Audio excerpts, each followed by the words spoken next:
ఓం గురు బ్రహ్మ గురుర్విష్ణు గురుర్దేవో మహేశ్వర గురు సాక్షాత్ పరం బ్రహ్మ తస్మై శ్రీ గురవే నమః. హరి ఓం శన్నో మిత్రస్యం వరుణః శన్నో భవత్వర్యమా శన్న ఇంద్రో బృహస్పతి శన్నో విష్ణురుక్రమః. నమో బ్రహ్మణే నమస్తే వాయో త్వమేవం ప్రత్యక్షం బ్రహ్మాసి త్వామేవం ప్రత్యక్షం బ్రహ్మ వదిష్యామి ఋతం వదిష్యామి సత్యం వదిష్యామి తన్మామవతు తద్వక్తారమవతు అవతు మాం అవతు వక్తారం. ఓం శాంతి. ఓం సగనావతు సగనౌ భునత్తు సగవీర్యం కరవావహై తేజస్వినావధీతమస్తు మా విద్విషావహై. ఓం శాంతి శాంతి. శుభం భూయాత్. ఓం యజుర్వేద తైత్తీరియం ఉపనిషత్తు అధ్యయనం చేస్తున్నాం. ఇందులో మొదటి అనువాకం దేనిలోనంటే బ్రహ్మానందవల్లి, ఇది రెండోది. ఈ బ్రహ్మానందవల్లిలో మొదటి అనువాకం, దీన్ని అధ్యయనం చేస్తున్నాం. దీనిలో ప్రధానమైనటువంటి విశేషాలు వచ్చినాయి. మొత్తం కంఠస్థం చేయదగినటువంటి అనువాకం ఇది. దీనిలో మొట్టమొదటిగా బ్రహ్మవిత్ ఆప్నోతి పరం అన్నారు. బ్రహ్మజ్ఞాని మోక్షాన్ని పొందుతాడు అనే విధంగా చెబుతూ బ్రహ్మం యొక్క లక్షణాలు చెప్పారు. ఇప్పుడు మనం ప్రశ్న వేస్తే బ్రహ్మం యొక్క లక్షణములు చెప్పము అని అంటే, మొట్టమొదట సత్యం జ్ఞానం అనంతం బ్రహ్మ అని మొట్టమొదటి చెప్పాలి. బ్రహ్మకి 3 లక్షణాలు ఉన్నాయి అని చెబుతూ ఈ విధంగా ఆ బ్రహ్మమును గురించి తెలుసుకున్న బ్రహ్మజ్ఞాని అనే విషయాలు చెబుతూ ఇక ఆ బ్రహ్మాన్ని గురించి చెబుతున్నారు. ఈ బ్రహ్మము అనేటువంటి మాటని ఆత్మ అనే దానిలో కూడా ఉపయోగిస్తున్నాడు అది అర్థం అన్నమాట. బ్రహ్మము ఆత్మ ఒకటి, పరమాత్మ. దీనిలో తస్మాత్ ఏ తస్మాత్, అక్కడి నుంచి తస్మాత్ ఏ తస్మాత్ అందువలన, తస్మాత్ ఏ తస్మాత్ ఆత్మన, ఆత్మన పరమాత్మ నుండి, ఆకాశత్ సంభూత పరమాత్మ నుండి ఆకాశత్ సంభూత, ఆకాశాత్ వాయు, వాయోరగ్ని, అగ్నేరాప, అభ్యా పృథివీ, పృథివ్యా ఓషధయ, ఓషధీభ్యోన్నం, అన్నాత్ పురుష, సవా ఏష పురుషో అన్నరసమయ, తస్యేదమేవ శిరః, అయం దక్షిణపక్షః, అయం ఉత్తరపక్షః, అయమాత్మా, ఇదం పుచ్చం ప్రతిష్ఠా, తదవేష శ్లోకో భవతి. ఇది ప్రథమ అనువాకః. ఇందులో ముఖ్యమైనటువంటి విషయం వస్తున్నది. దీనిలో పరమాత్మని గురించి చెబుతున్నారు. ఆ పరమాత్మ అన్న బ్రహ్మం ఒకటేను. ఆ పరమాత్మ నుంచి పంచభూతాలు వచ్చినవి అని చెబుతున్నారు. పంచభూతాలు ఏమిటి? మొట్టమొదటి వచ్చినటువంటి ఆకాశ సంభూత, ఆకాశం వచ్చినది అన్నాడు. తర్వాత ఆకాశాత్ వాయు, ఆకాశము నుండి వాయువు వచ్చినది. వాయురగ్ని, వాయువు నుంచి అగ్ని వచ్చింది. అగ్నేరాప, అగ్ని నుండి జలములు వచ్చాయి. అభ్యా పృథివీ, అభ్యా అంటే జలముల నుండి పృథివీ భూమి వచ్చినది. పృథివ్యా ఓషధయ, పృథివి నుంచి ఓషధులు అంటే వృక్షములు వచ్చాయి. వృక్షములు అంటే ఓషధులు అని అర్థం అనమాట. తర్వాత ఓషధేభ్యో అన్నం, ఆ వృక్షముల నుండి అన్నము వచ్చినది. ఈ అన్నము నుండి అన్నాత్ పురుష, అన్నము నుండి పురుష జీవుడు వచ్చాడు. స ఏవ ఏష పురుష అన్న రసమయ, అటువంటి ఈ పురుషుడు జీవుడు అన్నరసమయుడు. అంటే అన్నము చేత పోషింపబడినటువంటి వాడు, పెరిగినటువంటి వాడు అనమాట. ఇంతవరకు చివరికి జీవుడి దగ్గరికి వచ్చేసాడు, అంటే ప్రాణి దగ్గరికి. ఇక్కడ జీవుడు అంటే ఒక ప్రాణి లేక మనిషి, ఇట్లా ఇక్కడికి వచ్చేసాడు. ఎక్కడి నుంచి? పైనుంచి కిందకు వచ్చేసాడు. అలా అంటే అర్థం ఏంటి? పైనుంచి వస్తూ వరుసగా అన్నిట్లోనూ చివరికి ఉన్నటువంటి పురుష ఉన్నాడే, ఆ పురుషుల్లో కూడా ఆ పరమాత్మ నిండి ఉన్నాడు. ఆ పరమాత్మ అన్నిట్లోనూ కలుస్తూ ఒకదానిలో నుంచి ఉద్భవిస్తూ చివరికి పురుషుడిలోకి చేరి ఉన్నాడు ఆ పరమాత్మ. ఇది ఇంతవరకు మనకు డైరెక్ట్ మీనింగ్ గా తెలుసుకునేటువంటి విశేషం. ఆ తర్వాత తస్య ఇదమేవ శిరః అన్నట్టు ఇక్కడ ఆ మా ఆత్మని దేంతో చెబుతున్నాడు? ఆ పురుషుల్లో ఉండేటువంటి ఆత్మని గురించి చెబుతూ ఇక్కడ ఒక విశేషం చెబుతున్నాడు. ఇక్కడ ఏంటంటే విశేషము, మనిషి అనేటువంటి వాడు అందరికీ కనబడుతున్నాడు. వాడు అన్నరసమయోహ అనేటువంటి విషయం తెలిసిందే అందరికీ. అన్నం వల్ల పోషింపబడ్డాడు, అందువల్ల వీడి శరీరం పెరిగింది, దీనివల్ల తెలిసిందే. అయితే ఈ మనిషిలో ఉన్నటువంటి కోశములు బయటికి కనపడవు. మనకు కోశాలు అంటే ఒక కోశంలో అట్లా వరుసగా అన్నమయ కోశము, ప్రాణమయ కోశము, మనోమయ కోశము, విజ్ఞానమయ కోశము, ఆనందమయ కోశము, చివరికి ఆనందమయ కోశం. అది ఈ కోశాలు బయటికి కనపడవు. బయటికి కనపడేది ఏమిటంటే ఈ శరీరం మాత్రం కనపడుతుంటుంది. ఈ లోపల ఒక్కొక్క కోశం సూక్ష్మ శరీరాలు ఈ విధంగా ఒకదానిలో అట్లా ఉండి చివరికి ఆనందమయ కోశం అనేటువంటిది ఉన్నది. ఈ ఆనందమయ కోశం అనేటువంటిది పరమాత్మ ఉన్నాడు. ఆ పరమాత్మ ఆనందమయ కోశంలో ఉండి ఈ కోశములన్నింటిని కూడా పోషిస్తూ ఉన్నాడు. అనగా అర్థం ఏంటి? మనలో పరమాత్మ ఉన్నాడు అని చెప్పడం దీనిలో. అయితే ఆ పరమాత్మని ఒక పక్షితోటి పోల్చి చెబుతున్నాడు అది అర్థం. పక్షితో పోల్చి చెప్పాడు. ఇప్పుడు మనకు ఒక పోలిక ఉపమానం అనేటువంటిది మనకు బాగా అర్థం అవుతుంది. ఒక ఉపమానంతో పోల్చి చెబితే అది అర్థం అవుతుంది తొందరగా. అందుకని మనకి దీనిలో ఉపనిషత్తుల్లో ఈ ఉపమానాలు తీసుకొని చెబుతున్నారు. ఈ ఉపమానాలు ఏమిటి అంటే ఆ పరమాత్మని లోపల ఉన్నటువంటి ఆత్మని ఒక పక్షితో పోల్చి చెబుతున్నాడు. పక్షి ఎలా ఉంటుంది అంటే 2 రెక్కలు ఉంటాయి. పక్షి అనే దానికి అర్థం ఏమిటంటే పక్షములు కలది పక్షి అని అర్థం. పక్షము అంటే రెక్క అని అర్థం. 2 రెక్కలు కలిగినటువంటిది అని అర్థం అనమాట. పక్షము 2 రెక్కలు కలిగినటువంటిది అని. అయితే ఈ పక్షిని గురించి ఎలా చెబుతున్నాడంటే అయం దక్షిణ పక్ష శిరము చెప్పాడు. ఇప్పుడు మనిషికి ఈ పక్షికి 2 పోలికలు. మనిషికి ఏమిటి? శిరం ఉంటుంది. అలానే దక్షిణ కుడి చెయ్యి ఎడం చెయ్యి ఉంటుంది. మధ్య భాగం అంటే ఉదరం ఇటువంటివి ఉంటాయి. చివరికి పాదాలు ఉంటాయి. ఇది కదా ఉండేది.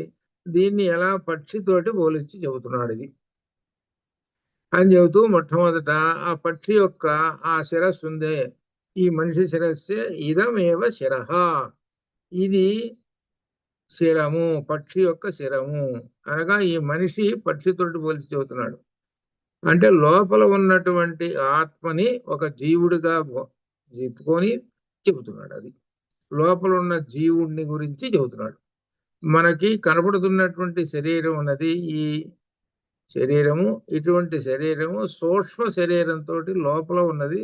ఆ శరీరాన్ని పోల్చి చెబుతున్నాడు.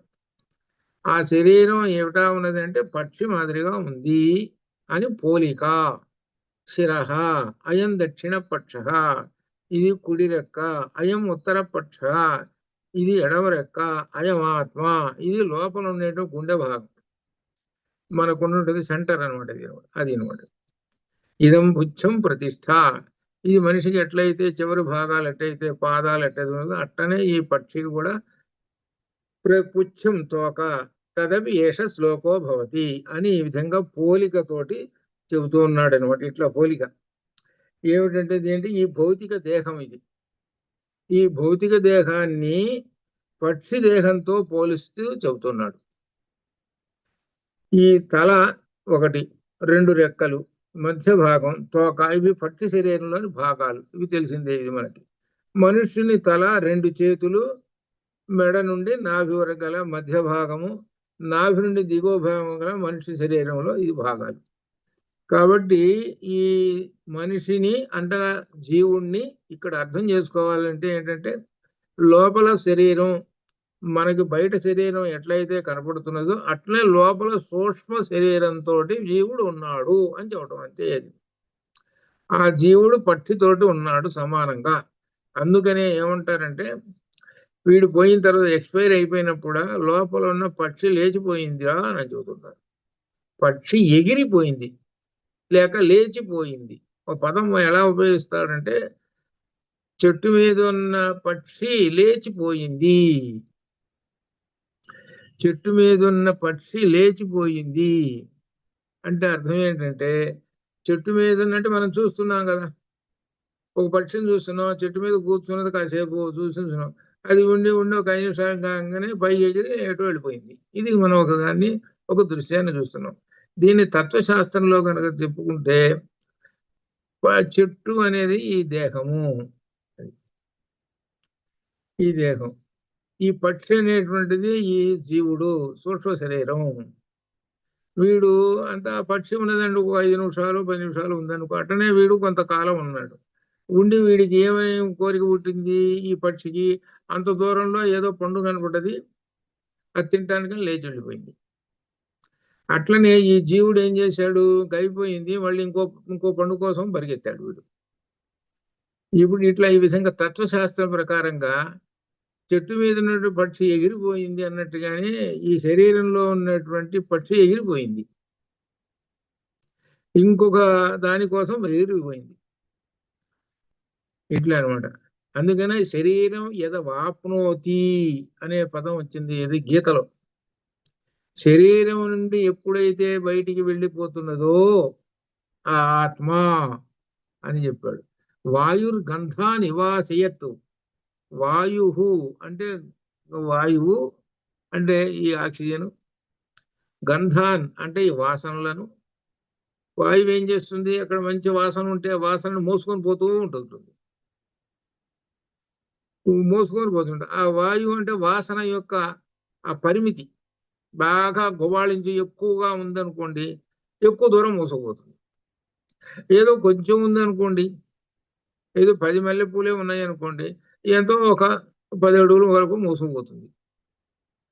అదే కానీ ఎక్కువైతే ఇంకెక్కువ దూరం మోసపోతుంది.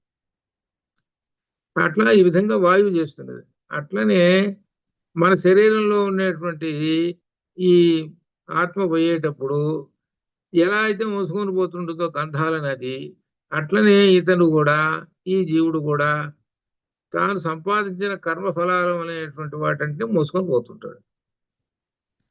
ఇవి సుకృత దుష్కృత, ఇవి సుకృత దుష్కృతాలు కావచ్చు. సుకృత దుష్కృతాలు అని అంటే మంచివి చెడువి, అంటే పాప పుణ్యములు, రకరకాలైన పుణ్యాలు చేసిన కర్మలు, పాప కర్మలు రకరకాలైనవి ఉండవచ్చు. ఇవన్నీ మోసుకొని పోతుంటాడు. వీటిల్లో పుణ్యకర్మట బహు తేలిగ్గా ఉంటుంది. దానిలో చెబుతారు గరుడ పురాణంలో, బహు తేలిగ్గా ఉంటుంది. అంటే ఏంటంటే దూది మూట నెత్తి మీద పోసుకోవాలంటే ఎంత అసలు పెట్టుకున్నట్టే ఉండదు నెత్తి మీద. అదే గనక దుష్కృతాలంటే అబ్బో మొయ్యలేడు, మొయ్యలేక ఇది ఉంటాడని చెబుతారు. అది అందువలన ఈ జీవుడికి ఇట్లా. కాబట్టి ఈ జీవుడిని పక్షితోటి పోల్చి చెబుతున్నాడు. బయట ఎలా అయితే కనపడుతున్నాడో ఈ జీవుడు, లోపల కూడా సూక్ష్మ శరీరంతో ఇలా ఉన్నాడు అని చెబుతున్నాడు.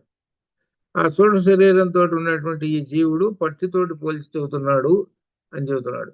అని చెప్పి పక్షి శరీరంతో సమానంగా పోల్చి చెప్పాడు. ఇక ప్రాణాది వర్గాలు, ఇక్కడ ఒక విశేషం ఉన్నది. ఈ శరీరం చూడంగానే ఏమని చెబుతాము అని అంటే ఇది ఒక శరీరం అండి అని చెబుతాం. అదే తత్వవేత్త బ్రహ్మజ్ఞాని ఏం చెబుతాడనంటే ఇది 5 శరీరాలతో కూడున్నదండి అని చెబుతాడు. ఇది తేడా, వాడికి మనకి తేడాది. అని ఇక్కడ మనకు ఉదాహరణగా కూడా ఒక గిన్నెలో ఒక 5 గిన్నెలు ఉన్నాయి, ఒక గిన్నెలో పెట్టి చివరికి అక్కడ పెట్టేసామనుకో, చూసే వాళ్ళందరికీ అక్కడ ఒక్క గిన్నె మాదిరిగానే కనపడుతుంటుంది. ఒక్క గిన్నె, 5 గిన్నెలు ఏం కనపడవు దానికి. మనం చూస్తూనే ఉంటాం కదా, గిన్నెలో దించుతాం, గ్లాసులో పెట్టి చివరికి అక్కడ పెట్టాం, ఒక్క గ్లాసే కనపడుతుంటుంది. అప్పుడు తర్వాత విమర్శగా తీస్తే ఒక్కొక్కటి బయటకు వస్తుంటుంది. అట్లనే మనకి ఈ శరీరంలో, ఈ స్థూల శరీరంలో ఇంకొక 4 శరీరాలు ఉన్నాయి. ఈ 4 శరీరాలు, 4వ శరీరం అంటే 5వ శరీరంలో ఏమున్నాడు, పరమాత్మ ఉన్నాడు అది అర్థం. ఆ పరమాత్మ ఉన్నాడు కనుక ఈ శరీరం ఇలా ప్రకాశిస్తూ ఉన్నది అది అర్థం. ఈ శరీరాలన్నీ ప్రకాశిస్తూ ఉన్నాయి. ఈ శరీరాలన్నీ ఇట్లా, ఇప్పుడు బాగా 100 క్యాండిల్ బల్బు వెలుగుతున్నది అనుకోండి, దానికి ఒక రంగులైనటువంటి 5 కాగితాలు చుట్టామనుకోండి, ఎర్రది పసుది మళ్ళీ ఎర్రది రకరకాలుగా అది వెలుగు కనపడుతూ ఉంటుంది మనకు బయటికి, ఒక నలుపు తప్పక. అంతే కదా, రంగులుగా. ఇప్పుడు మనం అప్పుడప్పుడు చూస్తుంటాం చూడండి, కరెంటు బల్బులు వేసి ఎడొక రంగు వేస్తుంటారు రంగుగా. అవి కానీ ఒరిజినల్ గా ఏంటి, లోపల తెల్లనైనటువంటి కాంతి ఉంటుంది. ఇవన్నీ ఏమిటనమాట, రకరకములైనటువంటి వాటితోటి కనబడుతుంది.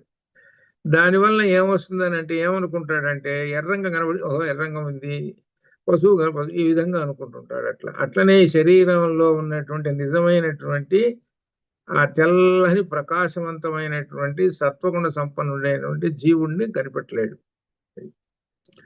ఆ జీవుడు ఉన్నాడు కాబట్టి ఈ శరీరం అంతా ప్రకాశిస్తూ ఉన్నది. ఇది అనమాట. ఈ శరీరం దీనికి 5 శరీరాలు ఏమిటి అని అంటే, మొట్టమొదటిది ఏంటంటే అన్నం శరీరం, అన్నమయ కోశము. ఇది ఈ శరీరం అంతా అన్నమయ కోశము. అన్నము లేనిదే ఈ శరీరం నిలబడదు. అన్నము లేనిదే నిలబడదు. తర్వాత లోపలికి వెళ్ళాడు, ప్రాణమయ కోశము. ప్రాణం, అన్నం తిన్నాడు కాబట్టి ప్రాణం నిలబడది. సరే, ప్రాణం నిలబడిన తర్వాత మనోమయ కోశం, ఈ మనస్సుతోటి ఆలోచన చేయడం మొదలు పెట్టాడు. దేనిలో ఏంటి, విజ్ఞానమయ కోశాన్ని విజ్ఞానాన్ని ఆలోచన చేశాడు. ఆ విజ్ఞానాన్ని ఆలోచన చేయటం వలన చివరికి ఏం కనిపెట్టాడు అని అంటే ఆనందాన్ని, బ్రహ్మానందమును కనిపెట్టాడు. అనగా ఆ పరమాత్మని కనిపెట్టాడు. ఈ పరమాత్మను తెలుసుకున్నాడు అని అంటే మొట్టమొదటి ఎక్కడి నుంచి ప్రారంభం చేశాడు, అన్నమయ కోశం నుంచి. అన్నమయ కోశం ఎట్లా వచ్చింది నీకు, ఇది ప్రశ్న. అన్నమయ కోశం ఎట్లా వచ్చింది, ఈ శరీరం ఎట్లా వచ్చింది చెప్పు అని అన్నాడు. ఈ శరీరం ఎట్లా వచ్చింది అని అంటే అన్నం తిన్నాను వచ్చింది అంటాడు. వాడు ఎంతసేపటికి ఈ తత్వశాస్త్రం తెలియనటువంటి వాడిని అడిగితే, అరే నీకు శరీరం ఎట్టొచ్చిందిరా, నువ్వు ఇప్పుడు 5.5 అడుగులు ఎత్తు పెరిగావు, చిన్నప్పుడు చూస్తే ఇంత ఉన్నావు, ఇప్పుడు రాగానే ఇంత ఉన్నావురా, నువ్వు ఎట్లా వచ్చావురా ఏమిటంటే, నేను రోజు అన్నం తిన్నాను వచ్చాను అంటాడు. రోజు అన్నం తిన్నాను వచ్చాను అంటాడు. ఇంతవరకే వాడు. అంతటితోటి అంతకన్నా మించి చెప్పలేడు వాడు. అదే బ్రహ్మజ్ఞాని బ్రహ్మతత్వం చెబుతాడనమాట. నీవు ఎట్లా వచ్చావో నేను చెబుతానురా విను అంటాడు. ఎలా వచ్చావు అని అంటే ఇక నీ కింద నుంచి పైకి కానీ పైనుంచి కిందకి కానీ చెప్తా ఇస్తాడు.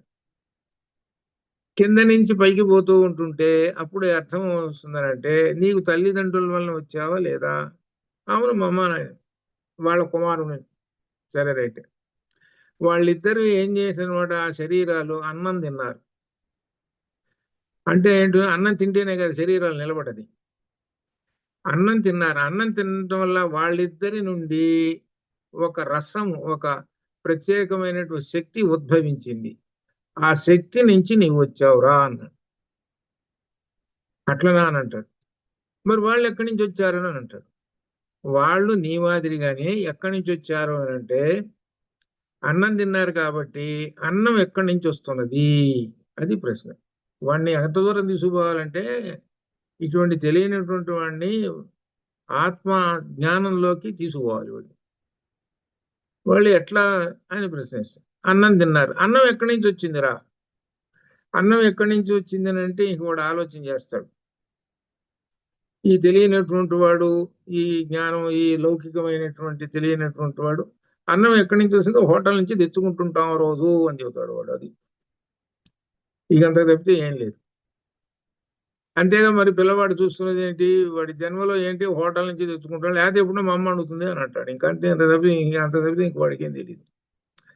అంటే దానికి అక్కడ మనం చెప్పుకుంటూ వరుసగా చెప్పుకుంటుంటే ఏమొస్తుంది అనమాట, ధాన్యం ఉన్నాయి, ధాన్యం బియ్యం దీనిగానే మారుతుంది. అక్కడి నుంచి ఇవి ఎక్కడి నుంచి, భూమి నుంచి వస్తాయి, భూమి ఎక్కడి నుంచి వస్తుంది, నీళ్ల నుంచి. ఇట్లా వరుసగా ఎక్కడికి పోతాం, పైకి ఆత్మ దగ్గరికి వెళ్ళిపోతాం.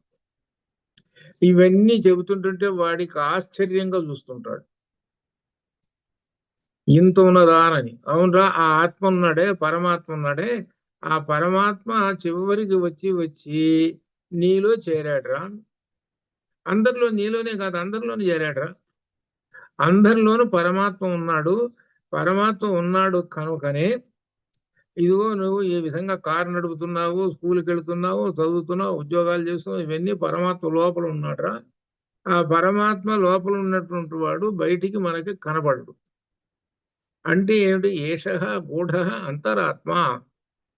మరి ఎక్కడ? కఠోపనిషత్తులో వచ్చింది. గూఢః రహస్యంగా లోపల కూర్చొని ఉన్నాడు. ఈ బాహ్య ఇంద్రియములకు కనపడడు. అంటే బయటికి మనం ఎంతసేపు జగత్తు చూస్తున్నాం. ఈ చూస్తున్నాం అంటే ఈ కళ్ళతోటి చూస్తున్నాం, బాహ్య ఇంద్రియములు వాటితోటి చూస్తున్నాం, జగత్తు కనపడుతున్నది. కానీ లోపల ఉన్న ఆత్మను చూసుకోవాలంటే ఈ బాహ్యేంద్రియముల వలన చూడలేవు. అంతరింద్రియములు అనేవి ఉన్నాయి, మనస్సు, బుద్ధి, ఈ విధంగా ఉన్నాయిరా, వాటితోటి చూడాలి. ఇది అట్లా చెప్పటం వలన కొంత తెలుసుకొని కొంత నెమ్మదిగా దారిలోకి క్రమక్రమంగా వస్తాడు. అందుకని ఒక బ్రహ్మజ్ఞానిని, బ్రహ్మతత్వవేత్తను తయారు చేయాలి అని అంటే ఇలా వాడిని అన్వేషణ మార్గంలో తీసుకుపోవాలి. అన్వేషణ అనేటువంటి దాని వలననే వాడికి తెలుస్తుంది. ఎవరికైనా సరే అన్వేషణ అనేటువంటి బుద్ధి ఉండాలి. అంటే గుడ్డిగా నమ్మటం. గుడ్డిగా నమ్మటం అనేటువంటి దాని వల్ల ఏమవుతుందంటే ఎక్కువగా జ్ఞానం కలగదు. దానితోటి స్థిరంగా అట్టనే ఉండిపోతాడు అంతే, ఇంకా పైగా ఆలోచించాడు. అట్లా అనమాట. అట్లా ఈ విధంగా ఆ తత్వాన్ని ప్రవేశపెట్టాలి. అందుకనే ఈ తైత్తీరీయోపనిషత్తులో మనందరం కూడా వాళ్ళకి ఋషులకి విద్యార్థులం కాబట్టి ఇలా వచ్చామయ్యా మనము అని చెప్తున్నారు. అది అర్థం. మన అందరం ఎక్కడి నుంచి వచ్చాము అని అంటే పరమాత్మ దగ్గర నుంచి వచ్చాము. ఈ పంచభూతాలు పరమాత్మ దగ్గర నుంచే వచ్చాయి. ఈ పంచభూతాలతోటి వచ్చాడు గనక ఆయన ఏం చేశాడు? ఆ పరమాత్మ ఇవన్నీ నావే గనక ఈ పంచభూతాలన్నీ నావే. నేను లోపల కూర్చున్నా, ఈ జీవుడు లోపల కూర్చున్నా కాబట్టి నావే గనక నా దగ్గర ఉండాలి ఎప్పుడు ఇవి. నా దగ్గరే ఉండాలి ఎప్పుడు ఇవి అని ఏం చేశాడనమాట? ఆకాశమేమో చెవులుగా పెట్టుకున్నాడు, వాయువునేమో మొత్తం శరీరం మొత్తం కప్పేశాడు, చర్మం వేసేసాడు. అగ్ని ఉంది, అగ్నినేమో కళ్ళగా పెట్టుకున్నాడు తేజస్సుగా.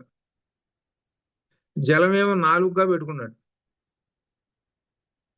తర్వాత భూమినేమో వాసన చూసాడు, నాసికగా ఒక అవయవంగా తయారు చేసుకున్నాడు.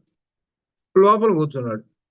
ఈ పంచభూతాలు సేవిస్తూ ఉన్నాయి ఎవరిని? ఈ పరమాత్మని సేవిస్తూ కూర్చున్నాయి ఈ పంచభూతాలు. ఈ పరమాత్మ ఉన్నంత కాలం ఈ పంచభూతాలు ఆ పరమాత్మను చూస్తూ పరమాత్మ యొక్క శక్తిని పొందుతూ పనిచేస్తూ ఉన్నాయి. పరమాత్మ యొక్క శక్తిని తీసుకొని పనిచేస్తూ ఉన్నాయి. ఈ కళ్ళు పనిచేస్తున్నాయి అని అంటే పరమాత్మ యొక్క శక్తి లోపల, చెవులు పనిచేస్తున్నాయి అంటే ఇట్లా అలా పనిచేస్తాం. లోపల ఆత్మ ఉన్నంత కాలం ఇవన్నీ కూడా పనిచేస్తూ ఉంటాయి. ఇది ఎందుకనంటే పాంచభౌతికమైన శరీరం. పూర్తిగా ఈ శరీరము ఎటువంటిది అనంటే పరమాత్మ ఉన్నటువంటి శరీరం అన్నదే. ఇది అనంతమైనటువంటి గొప్ప శరీరం. ఇది ఆయనే వచ్చి కూర్చున్నాడు కాబట్టి, ఆయన వచ్చి కూర్చున్నాడు కాబట్టి ఆయన పరివారం అంతా వస్తారు. రాజుగారు వచ్చాడు అనుకోండి, వచ్చేటప్పటికల్లా సేనాపతులు, మంత్రులు, వాళ్ళు వీళ్ళు ఎంతమంది వస్తారు? వాళ్ళని చూడటానికి ప్రజలు ఎంతమంది వస్తారు? అదే అసలు రాజుగారు రావట్లేదండి, ఒక్కడన్నా ఉంటాడు? ఎవడొక్కడ? ఒక్కడు కూడా ఉంటాడు. అట్లనే మన శరీరం అంతా కూడా దేవతాత్మకమైనటువంటి శరీరము. మన శరీరం అందుకనే మనకు దీనిలో చెబుతున్నారు ఏంటి, లలితలో కూడా వచ్చింది కదా, బ్రహ్మగ్రంథి, విష్ణు గ్రంథి, రుద్ర గ్రంథి అంటే త్రిమూర్తులు లోపల కూర్చున్నారు మనలో. మనలో బ్రహ్మదేవుడు కూర్చున్నాడు, విష్ణువు కూర్చున్నాడు, రుద్రుడు కూర్చున్నాడు. ఇంకా వీళ్ళు కాకుండా అనేక మంది దేవతలు కూర్చున్నారు. అందులో దేవతలు కూర్చున్నారని చెప్పడానికి కూడా మంత్రం మనం అభిషేకం చేసేటప్పుడు చెబుతుంటాం. ఎక్కడి నుంచి కింద నుంచి పైదాకా శరీరం అంతా దేవతాత్మకమైనటువంటి శరీరం. పాదయో విష్ణుతిష్టతు, హస్తయో హరస్తిష్టతు, బాహ్వో ఇంద్రతిష్టతు, జఠరే అగ్నితిష్టతు, కంఠే వసవస్తిష్టంతు, వక్త్రే సరస్వతీ తిష్టతు, నాసికయో వాయుస్తిష్టతు, నయనయో చంద్రాదిత్యో తిష్టేతాం, కర్ణయో అశ్వినో తిష్టేతాం, లలాటే రుద్రా తిష్టంతు, శిరసి మహాదేవ తిష్టతు, శిఖాయాం వామదేవ తిష్టతు. ఇట్లా మొత్తం ఈ శరీరం అంతా కూడా దేవతాత్మకమైనటువంటి శరీరము. ఇది ఈ మంత్రం చెప్పి అప్పుడు అభిషేకం చేయాలి. అది ఇప్పుడు నేను చెప్పినటువంటి మన శరీరం అంతా కూడా శివస్వరూపం, అనగా అర్థము బ్రహ్మమయమైన శరీరం. ఇక శివ అంటే అర్థము శివుడు మామూలుగా అనుకుంటుంటారు, శివుడు అనేటప్పటికల్లా ఆ త్రిశూలం పట్టుకొని వస్తున్నాడు అని, అది కాదు ఇక్కడ అర్థం. బ్రహ్మమయమైనటువంటి శరీరము, మంగళకరమైన శరీరము, ఇది అర్థం.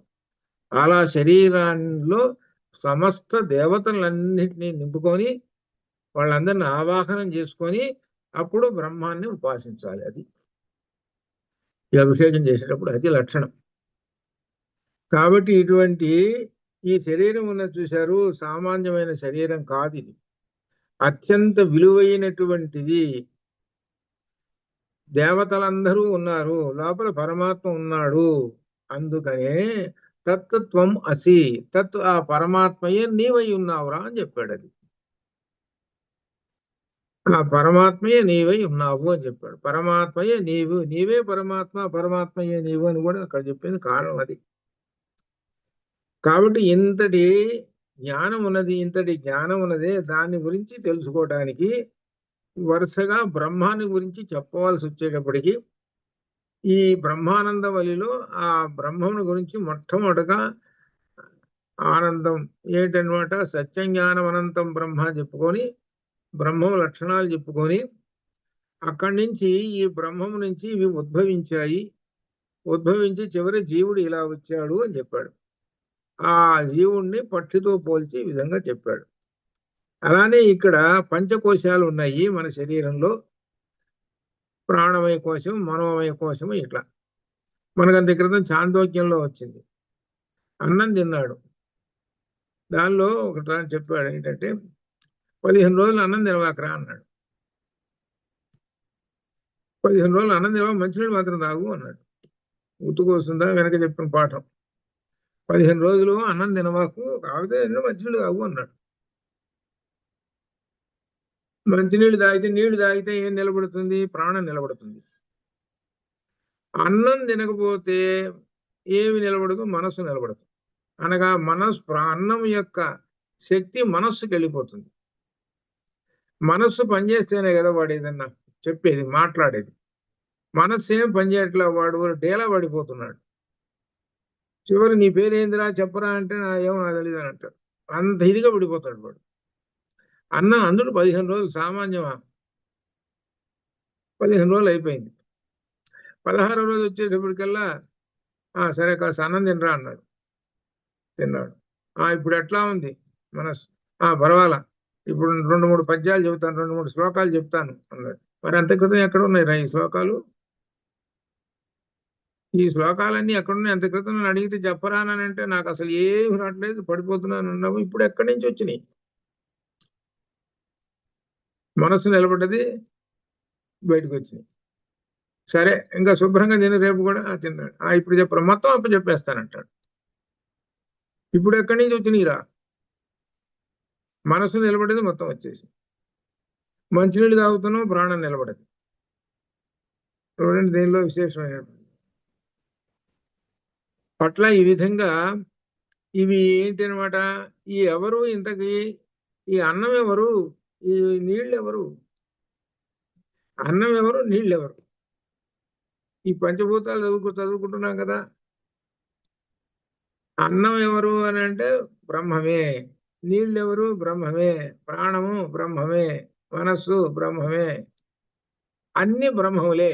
అనగా అర్థం ఏంటి? వీటన్నిటిలోనూ బ్రహ్మం నిండి ఉన్నాడు అది అర్థం. సర్వం కల్విదం బ్రహ్మ,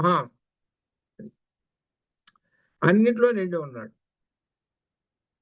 ఒక దానిలో లేడు ఒక దానిలో ఉన్నాడు అనటానికి వీల్లేదు. ఇదే వేదం చెప్పేటువంటి మాట. అది అన్నిట్లోనూ నిండి ఉన్నటువంటి వాడు. సర్వం వ్యాప్నోతి ఇది విష్ణు. సర్వం వ్యాప్నోతి ఇది విష్ణు. విష్ణు అన్నాడు, బ్రహ్మము అన్నాడు, ఒకటే. విష్ణు సహస్రనామంలోని హెడ్డింగ్ అండి. ఆ విష్ణు ఎగరకు తీసేసి బ్రహ్మ సహస్రనామములన్నా ఒకటే. బ్రహ్మ అంటే ఇక్కడ చతుర్ముఖ బ్రహ్మగారు కాదు, ఇక్కడ పరబ్రహ్మము, పరమాత్మ అని అర్థం. అది ఆ బ్రహ్మమును గురించి చెబుతూ ఇట్లా 5 శరీరములతోటి ఉన్నాడు. ఈ విజ్ఞానమయ కోసం, ప్రాణమయ కోసం, ఇట్లా ఈ విధంగా. అదే దేనిని ఏ విధంగా చెబుతాడంటే మనం సహజంగా ఈ ఉపనిషత్తులు చదువుకునేటప్పుడు ఇప్పుడు మీరు అర్థం చేసుకున్న ఉపనిషత్తులు అర్థం అవుతున్నాయి అనుకోండి, అర్థమైనవి అనుకోండి. ఇక్కడ ఉల్లిపాయ పొర తీస్తుంటారు, పైన ఒక తొక్క తీస్తారు, మళ్ళీ తొక్క తీయాల్సి వచ్చింది. ఇట్లా ఉల్లిపాయ పొరలు తీస్తుంటుంటే మనకు అసలుది కావాల్సింది అది పట్టుకుంటాం. పై పొరలన్నీ తీసేసి అసలుది కావాల్సింది పట్టుకుంటాం. అట్లనే ఈ శరీరము. అందుకని ఉల్లిపాయ పొర తీసేటప్పుడు నాకు అదే గుర్తుకొస్తుంటుంది, ఈ పంచకోశాలు గుర్తుకొస్తుంటాయి. అంటే తత్వశాస్త్రము, తత్వం తెలుసుకున్నటువంటి వాడు ఏం చేస్తాడంటే అతని యొక్క జీవన విధానంలో అన్ని చోట్ల ఈ జ్ఞానాన్ని దర్శిస్తూ ఉంటుంటాడు. అది అర్థం. అది ఉల్లిపాయ పొర తీస్తుంటే అదే అర్థం. మనం ఒకటి తీస్తే సరిపోతుంది, మరి రెండో తీయాల్సి వస్తుంది, ఒక్కోసారి మూడోది తీయాల్సి వస్తుంటుంది మనకు కావాల్సినంత వరకు. అట్లా ఇట్లా ఈ విధంగా అనమాట. ఉల్లిపాయ పొరలాగా అట్లా ఉంటుంది అనమాట. లోపలిది మనకు కావాల్సింది అట్లనే లోపలికి పోవాలి అని అర్థం. అది అనగా అర్థం ఏంటి? బాహ్య శరీరంలో నుంచి లోపల శరీరానికి, మరలా లోపల శరీరం, ఈ విధంగా అలా వెళుతుంటుంటే ఎలా తెలుసుకోవాలి, ఎలా వెళ్ళాలి అని అంటే అంతరింద్రియాలతోటి వెళ్ళాలి. అది అని ఈ విధంగా చెబుతున్నారు. అయితే అట్లా అనమాట. ఈ కోశములు ఇవన్నీ ఉన్నాయి అనమాట. ఈ కోశములు అన్ని కూడా ఎలా ఉంటాయి? సూక్ష్మంగా ఉంటాయి. సూక్ష్మంగా ఉంటాయి. ఒకదానిలో చేరి ఉన్నాయి అనమాట ఇవి. చివరికి 5వ కోశం ఉంది, ఆనందమయ కోశం. ఆనందమయ కోశంలో అక్కడ పరమాత్మ ఉన్నాడు. ఆనందము అన్న బ్రహ్మ ఆనందము, బ్రహ్మానందము, బ్రహ్మము యొక్క ఆనందము. అది అర్థం. బ్రహ్మము యొక్క ఆనందం. ఈ ఆనందాన్ని కూడా లెక్క చెప్పాడు. మహానందము, బ్రహ్మానందము, ఇట్లా వరుసగా ఒక్కొక్క ఆనందం ఎన్ని రెట్లు ఎక్కడ అనే ఒక లెక్క కూడా ఒక చోట వస్తుందన్నమాట తైత్తిరీయ ఉపనిషత్తులో. దాన్ని బ్రహ్మానందం అంటారు. అంటే దానికి లెక్క లేనంత ఆనందం వస్తుందన్నమాట. అది వస్తుంది తర్వాత. సరే, ఇక్కడ చెబుతున్నారు ఏమిటంటే ఈ విధంగా 5 కోశములను దాటితే చివరికి ఆ 4 కోశాలు దాటితే చివరికి ఆనందమయ కోశంలోకి వెళ్ళిపోతాము అని చెబుతున్నాడు. కాబట్టి ఈ కోశములన్నీ దాటిపోవాలి అని అంటే అంతరింద్రియ నిగ్రహం కావాలి. అంతరింద్రియ నిగ్రహం కావాలంటే బ్రహ్మజ్ఞానం సంపాదిస్తే అప్పుడు నీకు చివర ఇప్పుడు మనకు తురీయ శరీరం, ఇంకో రకంగా తురీయ శరీరం. స్థూల, సూక్ష్మ, కారణ, తురీయ శరీరాలు, 3 శరీరాలు. స్థూల శరీరం ఇంకొక రకంగా, ఇప్పుడు కోశాలుగా చెప్పుకున్నాం, శరీరాలుగా చెప్పుకుంటాం. స్థూల శరీరం ఇప్పుడు కనబడుతున్న శరీరం స్థూల శరీరం. అది ఆ స్థూల శరీరంలో సూక్ష్మ శరీరం కూర్చున్నది. ఈ సూక్ష్మ శరీరానికి ఏముంటాయి అంటే మనోబుద్ధులు ఉంటాయి. మనోబుద్ధులు ఇవి ఉంటాయి. మరి స్థూల శరీరానికి ఏమో బాహ్య ఇంద్రియాలు, చేతులు, కాళ్ళు ఇట్లా ఉంటాయి. ఇది స్థూల శరీరానికి. లోపల సూక్ష్మ శరీరానికి ఏమో ఉండేవి ఇవి ఉండవు. వాటికి ఏమంటే మనోబుద్ధులు ఉంటాయి, వాటితోటి ఉంటాయి. ఇది రెండోది సూక్ష్మ శరీరం. కారణ శరీరం అనేటువంటిది. కారణ శరీరంలో ఏముంటాయి అని అంటే త్రిగుణాలు ఉంటాయి. త్రిగుణములు అంటే సత్వ, రజస్తమో గుణాలు. ఇప్పుడు ఈ 3 గుణాలలో కారణ శరీరంలో అంటే ఏంటి? ఆ 3 గుణాల వల్ల వీడు ఈ శరీరం వచ్చింది వీడికి. ఆ 3 గుణాల వలన ఏది? స్థూల, సూక్ష్మ, ఇది ఏమిటి? ఈ శరీరాలకి సత్వ రజస్తమో గుణ, అది త్రిగుణాలు. సత్వ రజస్తమో గుణాలు మనకు మూడో శరీరంలో ఉన్నాయి. అయితే వీటి యొక్క పర్సంటేజ్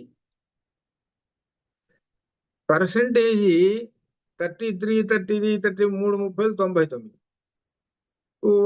ఒక్కడు కూర్చున్నాడు ఆ పరమాత్మ. సరే, ఈ 33% చూశారు, సమానంగా ఉన్నాయనుకోండి, మూడు సమానంగా ఉంటాయి వీడికి లక్షణాలు. కానీ ఎవడికి సమానంగా ఉండవు, ఎవడికి సమానంగా ఉండవు. ఒక్కొక్కడికి 60% ఏది దీనిలో ఉండేటువంటి జ్ఞానం, అంటే దాని అర్థం ఏంటి? సత్వగుణం. ఇంకొకటి ఉన్నదనుకోండి, ఆ గుణం ఎక్కువైతే ఏమవుతుందంటే లోపల ఉన్న కారణ శరీరం బయటికి ఫోకస్ చేస్తుంటుంది. అది బయటికి ఫోకస్ చేస్తుంటుంది.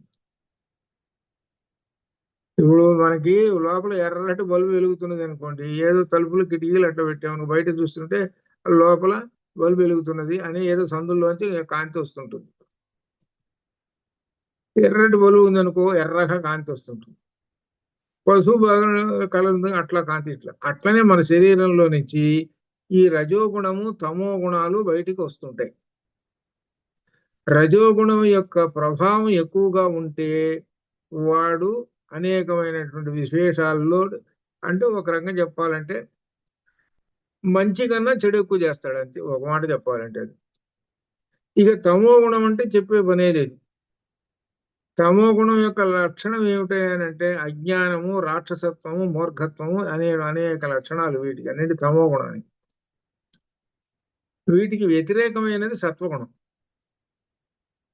సత్వగుణం ఉన్నటువంటి వాడు ఏం చేస్తాడని అంటే జ్ఞాన మార్గం వైపు నడుస్తుంటాడు. ఒక మంచి చెడు తారతమ్యములు తెలుసుకొని సత్వగుణం ఉన్నటువంటి వాడు చెడు వైపు నడవకుండా మంచి వైపు నడుస్తుంటాడు. ఇది సత్వగుణ సంపన్నుడు. కాబట్టి లోపల ఉన్నటువంటి పర్సంటేజ్, మన కారణ శరీరంలో ఉండే పర్సంటేజ్,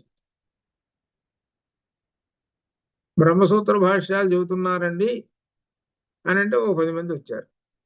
ఈ 10 మంది కాక ఇంకా మీకు కొంతమంది తెలుసు, మీకు అక్కడ కొంతమంది తెలుసు, ఓ చెబుతున్నారు, క్లాస్ ఉంది అనే సంగతి తెలుసు, కానీ రారు. ఎందుకు రారు అని అంటే తమో గుణం అడ్డుపడుతుంటుంది. అడ్డుపడి ఏం చెబుతుందని అంటే, నాకు ఇంగ్లీష్ అయితే అర్థమవుతుంది కానీ తెలుగు అసలు అర్థం కాదు, కాబట్టి రావటం లేదు. సరే, ఒకళ్ళు. ఇంకొకళ్ళు ఉంటారనమాట, అసలు ఏమో చదువుకోబోదు, వచ్చే నష్టం ఏంటి, ఏమన్నా నా జీతం ఏమన్నా పెరుగుతుందా,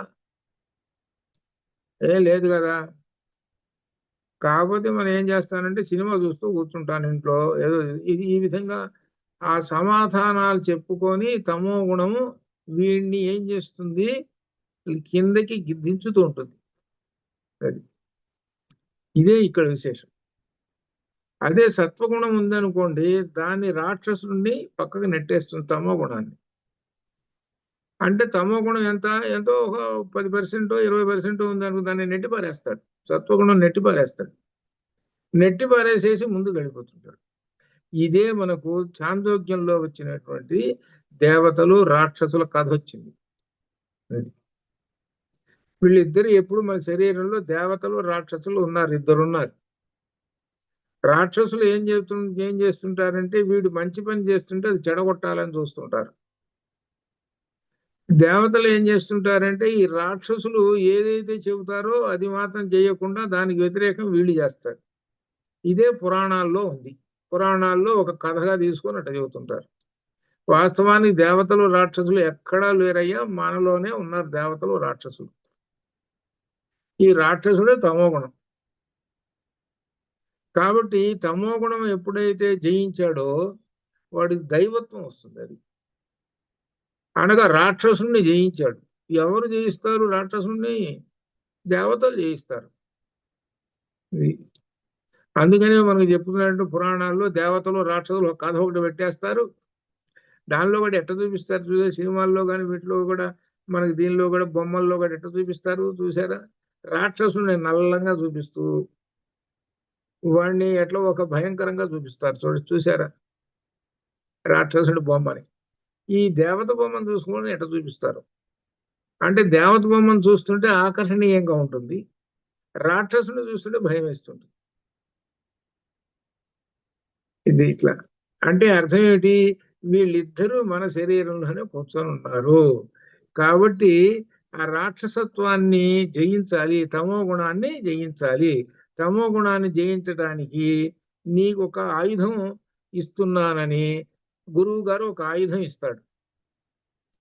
ఆ ఆయుధం పేరే జ్ఞాన ఖడ్గము. అది ఇది పట్టుకోరా నీకెందుకు, తమో గుణం అనే రాక్షసుడు పరిగెత్తుతాడు బయటికి. అది మన గీతలో కూడా ఉంది ఆ జ్ఞాన ఖడ్గం. అందుకని గురువు గారిని పట్టుకుంటే జ్ఞాన ఖడ్గం ఇస్తారు. నువ్వు పట్టుకోకుండా కూర్చొని ఏదో మాటలు చెప్పుకుంటూ కూర్చుంటే ఎట్లా? అది అట్లా అనమాట. అది ఎంత దూరం తీసుకుపోతుందంటే ఈ బ్రహ్మము ఎక్కడికో తీసుకుపోయి చివరికి ఇది బ్రహ్మం అని చెప్పి, కాబట్టి బ్రహ్మాన్ని నువ్వు దర్శించుకోరా.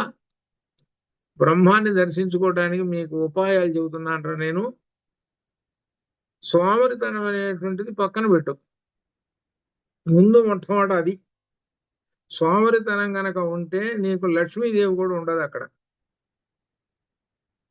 సోమరితనం ఉంటే లక్ష్మీదేవి కూడా అక్కడ ఉండదు, పోతుంది. శంకరులు 5 సంవత్సరాల వయసులో ఉన్నప్పుడు జోలె పట్టుకొని ఇంటింటికి తిరగటానికి తిరుగుతున్నాడు. ఒక ఇంటికి వచ్చాడు. ఆ ఇంట్లో ఆమె డబ్బులేం లేవు, దరిద్ర బ్రాహ్మణి. ఏమన్నాడు? భవతి భిక్షాందేహి అన్నాడు. అనేటప్పటికి ఆమె బయటకు వచ్చింది. ఆ బయటకు వచ్చి అయ్యా ఏమి లేవయ్యా అన్నాడు. మరి మామూలుగా ఉన్నటువంటి వాడు మన ఇంటికి ఎవరైనా బెత్తగాడు వచ్చాడు, లేదా ఇవ్వండి ఇవాళ లేదా, సరేనమ్మా అని పోతాడు వాడు. వాడు అక్కడ నిలబడ్డగా, వాడు ఇంకో ఇంటికి పోతాడు. ఈ ఇల్లు కాబట్టి ఇంకో ఇల్లు. శంకర్లు పోయినాడు అట్లా. ఇక్కడే ఉంది అక్కడ, జాగ్రత్తగా అర్థం చేసుకోవాలి. శంకర్లు పోలేదుగా మరి. శంకర్లు పోకుండా నిలబడ్డాడు. ఈమెమో ఏమి లేవు ఇంట్లో పెట్టాడు. వెళ్ళే ఉసిరికాయ వేసింది. సరే ఉసిరికాయ ఒకటి వేసింది కదా, సరేలే ఈ ఉసిరికాయ వచ్చింది అని పోయినాడా? పోలేదుగా. అదే ఇంకొకడు ఉన్నాడు అనుకో, ఏదో కొద్దిగా వేసారు అనుకోండి, సరేలేమ్మా పోతున్నాను అంటాడు. మిగిలిన ఏమన్నా చేస్తాడా ఎవరన్నా కానీ? అసలు ఆలోచన ఏమన్నా కలుగుతుందా? అసలు ఎవరికి కలగదు. ఈ శంకర్లు కలిగింది. ఇదే ఇక్కడ జ్ఞానము, బ్రహ్మజ్ఞానం అనేటువంటిది ఇక్కడ. అది ఆ బ్రహ్మజ్ఞాన సంపన్నుడికి మాత్రమే ఆ పరమాత్మ కనబడతాడు. అది అందుకనే మరి మీకు చెప్పాను చూడు, ఇందాక కూడా ఒకసారి చెప్పాను. ఏమిటనంటే ఉల్లిపాయ పొట్టు తీస్తుంటుంటే ఈ బ్రహ్మతత్వం ఉన్నటువంటి వాడు ఓహో పంచకోశాలు ఇదిరా అని అనుకుంటాడు. పంచకోశాలు లేనటువంటి వాడు ఉల్లిపాయని బరాబరా తిరిగి వదలబడేసి తీసేస్తుంటాడు. అంటే వాడికి ఈ దృష్టి ఎలా ఉంటుందో చూడండి. బ్రహ్మజ్ఞాని ఈ విధంగా జగత్తులో బ్రహ్మాన్ని దర్శనం చేసుకుంటుంటాడు. అది అర్థమైంది. తాను నడుస్తూ ఉన్నప్పుడు ఈ జగత్తులో అడుగడుగున బ్రహ్మమును దర్శనం చేసుకుంటుంటాడు వివిధ దశలలో. ఇది బ్రహ్మజ్ఞాని. అలా దర్శనం చేసుకునేటువంటి ఈ బ్రహ్మజ్ఞాని చివరి వరకు, అంటే అర్థం ఏమిటి? శరీరం ఎదవాప్నోతి, అది అప్పుడు కూడా బ్రహ్మమునందు ఉన్నాడు గనక అతడు ఎక్కడికి వెళ్ళిపోతాడు? మళ్ళీ బ్రహ్మంలోకి వెళ్ళిపోతాడు. అది కాబట్టి ఈ మొత్తాన్ని కూడా బ్రహ్మముగా భావించి క్షణానికి అర్థం చేసుకుంటాడు. చక్కగా ఒక వాక్కులు చెబుతున్నాడు అనుకోండి, ఒకళ్ళు వాగేవ బ్రహ్మ, ఆ వాక్కుల వలన మనకి ఆనందం కలిగింది. ఎటువంటి ఆనందం అని అంటే బ్రహ్మానందం కలిగింది. ఏదో కొంతమంది ఏదో రకరకాల ముచ్చట్లు నవ్వుకుంటే ముచ్చట్లు చెబుతూ పనికి వాళ్ళని ఏదో వినిపోతున్నారు, అవి కాదు, అటువంటివి కాదు. ఏంటంటే జ్ఞాన సంపాదనమైనటువంటి ఆ వాక్కులు వస్తున్నాయి అని అంటే బ్రహ్మము అనేటువంటి ఆయన ఈయనలో ఉండి బయటికి పంపిస్తున్నాడు. దీని కారణముగా ఎదురుగా ఉన్నటువంటి వాళ్ళందరూ కూడా వాళ్ళు బ్రహ్మవిత్తు, బ్రహ్మవిత్ ఆప్నోతి పరం. అట్లా అనమాట. ఇప్పుడు మనం అదే కాదు కేవలం మనం అనుకుంటాము ఈ ఉపనిషత్తులేని అనుకుంటాం, అదే కాదు పిల్లలు చదువుకుంటున్నారు అనుకోండి సబ్జెక్ట్స్, మ్యాథమెటిక్స్, ఫిజిక్స్, సైన్స్ రకరకాలు ఉన్నాయి కదా, అవంతా కూడా బ్రహ్మమే, అదంతా బ్రహ్మమే. కానీ జాగ్రత్తగా అర్థం చేసుకుంటే వాళ్ళందరూ ఇది బ్రహ్మజ్ఞానము, బ్రహ్మము నుంచి వచ్చినటువంటిది ఇది. ఆ కాన్సెప్ట్ ఆ ప్రొఫెసర్ కనుక కలిగించాడనంటే ఇంకా గొప్పదైనటువంటి విశేషాలు తెలుస్తాయి వాళ్ళకి. అదంతా కూడా బ్రహ్మజ్ఞానమే. ఆ టెక్స్ట్ బుక్లు అవన్నీ ఉంటే బ్రహ్మజ్ఞానమే మొత్తం, అన్నీ అంతే. కేవలం ఈ ఉపనిషత్తులు పట్టుకుని ఇవే అని అనుకుంటున్నారేమో, కాదు అదంతా వాగేవో బ్రహ్మజ్ఞానం అది. ఎంత గొప్ప విశేషాలు ఉన్నాయి దానిలో. అట్లా అనమాట. అందుకని ఇక్కడ చెప్తున్నది ఏంటంటే ఈ బ్రహ్మమును గురించి చెప్పుకుంటూ ఉంటున్నప్పుడు ఈ పంచకోశాలు కూడా వచ్చినాయి. ఒక కోశంలో ఉన్నది చివరికి ఆత్మ, ఆనందమయ కోశంలో ఆత్మ, ఒక కోశంలో ఉన్నాయి. ఈ విషయాన్ని మనకు కోశములు ప్రత్యేకంగా దానిలో అన్నం బ్రహ్మేతి విజనాతు వారుని విద్యలో వచ్చింది. ఆయన ఎవరు? వరుణ దేవుడు కొడుకు భృగువు. ఆ భృగువు వచ్చాడు, నాకు ఆత్మతత్వం చెప్పు అన్నాడు. ఆత్మతత్వం చెప్పు అన్నానంటే ఇక నీవు తపస్సు చేయవయా, ఒక్కొక్కటి తెలుసుకుంది కానీ తెలిసేట. అన్నం బ్రహ్మేతి విజనాత్ అని తెలుసుకున్నట్ట. అలా మళ్ళీ చేయి అన్నట్ట. ప్రాణో బ్రహ్మేతి విజనాత్ అన్నట్ట. మళ్ళీ చేయ మనో బ్రహ్మేతి విజనాత్ అన్న. మళ్ళీ విజ్ఞానం బ్రహ్మేతి విజనాత్ అన్నట్ట. చివరికి ఆనందో బ్రహ్మేతి విజనాత్ అంతలో అయిపోయింది. అంటే దీనిలో మనం తెలుసుకోవాల్సింది ఏంటంటే ఉపనిషత్తుల్లో నువ్వు కష్టపడి సంపాదించుకోవయ్యా, గురువు గారు చెప్పినట్టు కష్టపడి సంపాదించుకో. నీ అంతటి నీవేం చేస్తావు, గురువు గారు ఏం చేస్తాడు? దారి చూపిస్తుంటాడు. దారి చూపించి అరే ఈ దారిన పోరా, ఈ దారిన పోయేటప్పుడు జాగ్రత్త, ఈ విధంగా ఇట్లా ఉంటుంది అన్నాడు, నడువు పో అని అంటాడు. నువ్వేం చేయాలి? అలా వెళ్ళాలి. నువ్వు కష్టపడి పని చేయాలి, ఇది నేర్చుకోవాలి, ఇది అనేటువంటిది ఉండాలి. ఏమీ లేకుండా ఒక్కసారి నాకు తీసుకొచ్చి పెట్టానంటే ఎట్లా కుదురుతుంది? బ్రహ్మజ్ఞానం నీకు ఎట్లా వస్తుంది? బ్రహ్మజ్ఞానమే కాదు, పిల్లలు చదువైనా సరే ఏదైనా సరే విద్య అనేటువంటిది ఎలా వస్తుంది? నీ ఇంద్రియములు, బాహ్యేంద్రియాలు, అంతరింద్రియాలు వీటన్నిటిని ఏకం చేసుకొని ఈ విద్య నేర్చుకోవాలి. అప్పుడు కదా నీకు వ్యక్తిత్వం పెరిగేది. అప్పటిదాకా ఈ మనిషి ఏంటి? జంతువునా, వీడు కూడా జంతువే. ఇప్పుడు డిఫర్ అయిపోయినాడు, జంతువుల నుంచి డిఫర్ అయిపోయినాడు, బయటకు వచ్చేసేసాడు. జంతువు వేరు, వీడు వేరు. అందుకని జంతువునా నర జన్మ దుర్లభం. నరుడికి ఇంత అవకాశం ఉన్నది, జంతువులకి లేదు. కాబట్టి ఆ నరుడు, ఈ మానవుడు ఈ విధంగా గురువును పట్టుకొని బ్రహ్మజ్ఞానాన్ని సంపాదించుకుంటాడు. గురువు గారి దగ్గరికి పోగానే వెంటనే ఆయన చెప్పాడు, సత్యం జ్ఞానం అనంతం బ్రహ్మ అన్నాడు. బ్రహ్మవిత్ ఆప్నోతి పరం, ఈ విధంగా చెబుతున్నాడు. కాబట్టి వాళ్ళ యొక్క విశేషాలు ఏమిటండి అని అన్నాడు. విశేషాలు చెప్పుకుంటూ బ్రహ్మము ఇలారా, నువ్వు బ్రహ్మం నుంచే వచ్చావు అని, ఆత్మ ఆకాశ సంభూత, ఆకాశాత్ వాయోరగ్ని అగ్నిరాప ఆపక పృథివీ, వరుసగా పంచభూతాలు చెప్పాడు.